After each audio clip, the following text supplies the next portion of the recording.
우리나라에 많은 비를 뿌린 저기압이 통과하면서 전국 곳곳에 비 소식이 잦았습니다. 특히 이 저기압은 비구름을 동반하고 있어 짧은 시간 동안 강하고 집중적인 강우가 내린 지역도 있었습니다. 위성 영상이나 일기도를 통해 보면 이 저기압에 동반된 구름대가 북쪽으로 길게 퍼져 올라가고 있는 모습을 확인할 수 있습니다. 이러한 현상을 바로 벌지라고 부릅니다. 벌지는 구름의 띠가 북쪽으로 부풀어 오르듯 확장되는 현상으로 하층에서는 따뜻하고 습한 남서풍이 불어오고 상층에서는 차고 건조한 공기가 접근하면서 불안정이 커지는 상황을 뜻합니다. 이처럼 상승 기류가 활발해지면 구름이 더욱 두텁게 발달하며 강한 강수로 이어지게 됩니다.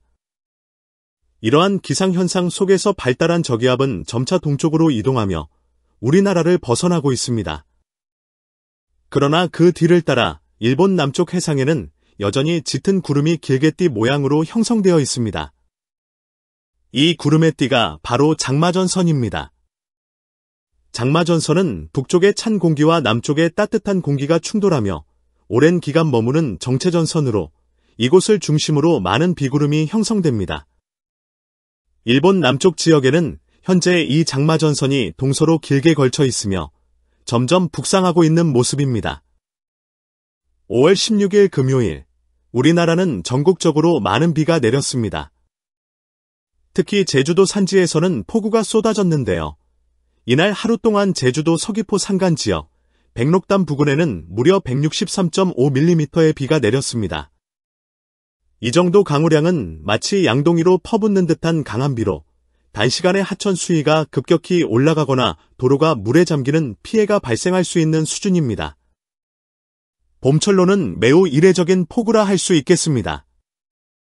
특히 제주도와 함께 전라남도, 경상남도 해안 지역을 중심으로 많은 비가 내렸고 중부지방에서도 예외는 아니었습니다. 서울을 포함한 수도권 지역인 경기와 인천에서도 종일 굵은 비가 이어졌습니다. 전국적으로 강한 강수가 동반되며 기상청은 특보를 발효했습니다.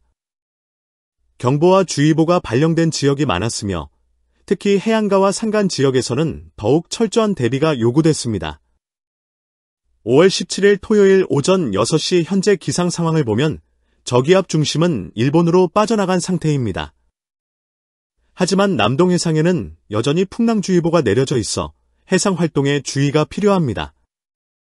바람이 강하게 불고 물결이 높게 일고 있어 어선이나 여객선 운항에 차질이 생길 수 있습니다. 뿐만 아니라 이날 오후에는 또 한 번의 기압골이 우리나라를 통과할 것으로 보이면서 일시적으로 비가 다시 내리는 곳도 있겠습니다. 기상청은 강원도 영동지방과 경북 동해안 지역에 강풍주의보 예비특보를 발효한 상태입니다. 이는 저기압의 이동 경로와 함께 북동쪽 바람이 강하게 불 것으로 예상되기 때문입니다.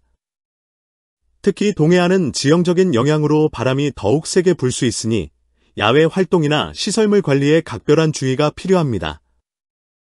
5월 17일 토요일 낮 12시 기준으로는 우리나라에 강한 비를 뿌렸던 저기압이 완전히 동해로 빠져나가고 있습니다. 일기도를 보면 지금 이 저기압은 완전히 닫힌 등압선 형태는 아니지만 반시계 방향으로 회전하는 흐름이 여전히 남아있는 소형의 저기압돌이 형태를 보여주고 있습니다. 저기압이 이동하면서 현재는 일본 전역에 비가 내리고 있으며 일본 남쪽에는 여전히 장마전선이 정체하고 있습니다. 일본 기상청은 5월 16일 일본 큐슈 남부 지역이 공식적으로 장마에 돌입했다고 발표했습니다. 원래 장마는 보통 오키나와에서 가장 먼저 시작되는 것이 일반적입니다. 하지만 이번에는 오키나와보다 더 북쪽에 위치한 큐슈 남부 지역에서 먼저 장마가 시작된 것입니다. 이는 일본의 기상 관측 역사상 처음 있는 일로 기상학적으로도 매우 이례적인 현상이며 일종의 기상이변으로 평가되고 있습니다. 이제 상층 일기도를 잠시 살펴보겠습니다. 현재 500헥토파스칼 상공에서의 등고선 분포를 보면 기압골인 별표 트라프, 트로프, 별표가 남쪽까지 깊게 내려와 있습니다. 트라프란 상층에서 기온이 낮고 기압이 낮은 골짜기 형태의 영역을 말하는데 이 트라프의 동쪽에서는 지상에서 저기압이 발생하기 쉽습니다. 현재의 저기압도 이와 같은 기압 배치 속에서 발생한 것입니다. 지도에 표시된 숫자들은 500헥토파스칼 기압면의 고도를 의미합니다.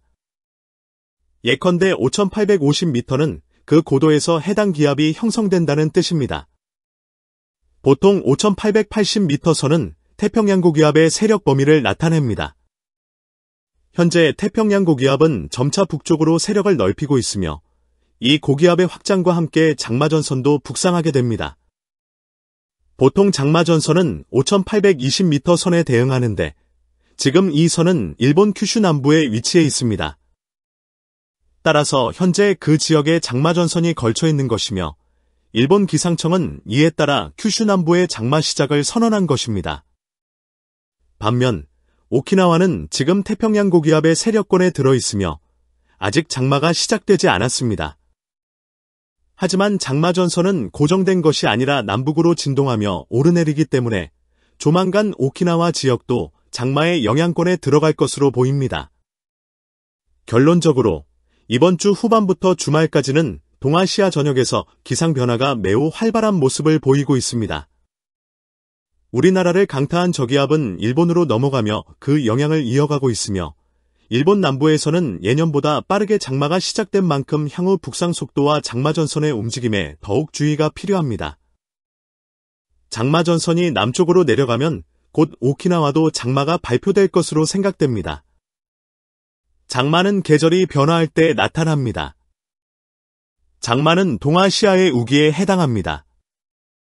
봄, 여름, 가을, 겨울의 4계절에 더하여 장마는 제5의 계절이라고 할 수 있습니다. 겨울에서 봄이 되는 상사월에는 고사리 장마가 있습니다. 제주도의 고사리가 필 무렵에 시작되는 짧은 장마입니다. 올해는 뚜렷한 고사리 장마는 없었던 것 같습니다. 그리고 봄과 여름의 경계인 6월, 7월경에 본격적인 장마가 시작됩니다. 우리나라는 제주도부터 장마가 시작됩니다. 제주도 장마는 평년에는 6월 19일경부터 시작되며 한 달 정도 계속됩니다. 그리고 여름에서 가을 사이에 또 한 차례 장마가 옵니다. 바로 가을 장마입니다. 이때는 태풍 발생이 피크를 이루는 시기입니다. 이때 태풍과 장마전선이 만나면 큰 비가 내리기도 합니다. 장마전선은 태평양 고기압의 강약에 따라 남북으로 진동합니다. 전선이 남쪽에 있을 때 확장하고 있는 태평양 고기압은 다음 주에는 잠시 세력이 약해질 것으로 보입니다. 그리고 19일, 다음 주 월요일 이후에는 전선이 점차 남쪽으로 내려가 오키나와 부근에 정체할 것 같습니다. 그 타이밍에서 큐슈 남부에 이어 오키나와 제도에도 장마 시작이 발표되지 않을까 생각됩니다. 그리고 전선 위에 저기압이 발생합니다. 저기압은 장마전선을 북쪽으로 끌어올립니다. 다음 주말경에는 제주도와 남부지방을 중심으로 한 차례 비가 내릴 것으로 이쯤 더 러프 모델은 모의하고 있습니다. 다음은 미국 해양대기청의 제페스 모델입니다. 유럽의 이킴더 러프와 마찬가지로 다음 주 토요일에 제주도 부근을 저기압이 통과할 것으로 보입니다. 제페스 역시 약간의 시차를 두고 제주도 부근에 저기압이 통과하는 것으로 모의하고 있습니다. 아직 일주일 뒤의 일이므로 정확하지는 않습니다. 한편 베트남 맞바다에 태풍으로 보이는 열대요란이 등압선이 나타나고 있습니다. 그리고 5월 30일경에는 필리핀 북동해역에 태풍으로 보이는 동심원의 등압선이 보입니다. 태풍은 해수면 온도가 26.5도 이상일 때 발생하고 발달합니다. 필리핀 동쪽 해역은 해수면 온도가 30도 이상으로 언제든지 태풍이 발생할 수 있는 조건입니다. 그러나 이 열대요란의 등압선은 제페스 모델에서만 나타납니다. 이것이 실제로 태풍이 될지 지켜보아야겠습니다. 올해는 태풍 발생이 매우 늦어지고 있습니다. 태풍은 빠를 때는 1월부터 발생하지만 현재 5월 중순이 되었음에도 아직 태풍이 발생하지 않고 있습니다. 이 표는 태풍 제1호가 늦게 발생한 발생 일시와 그의 태풍 발생 수를 나타내고 있습니다.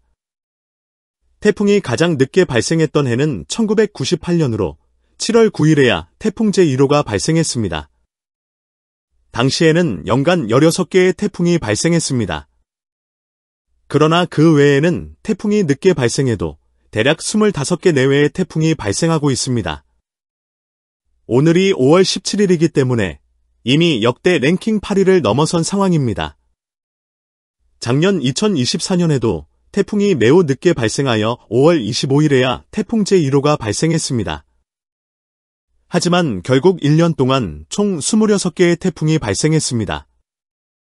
평년의 태풍 발생 수는 25.1개입니다. 태풍이 늦게 발생해도 전체적인 태풍 발생 수는 대개 평년과 거의 비슷했습니다.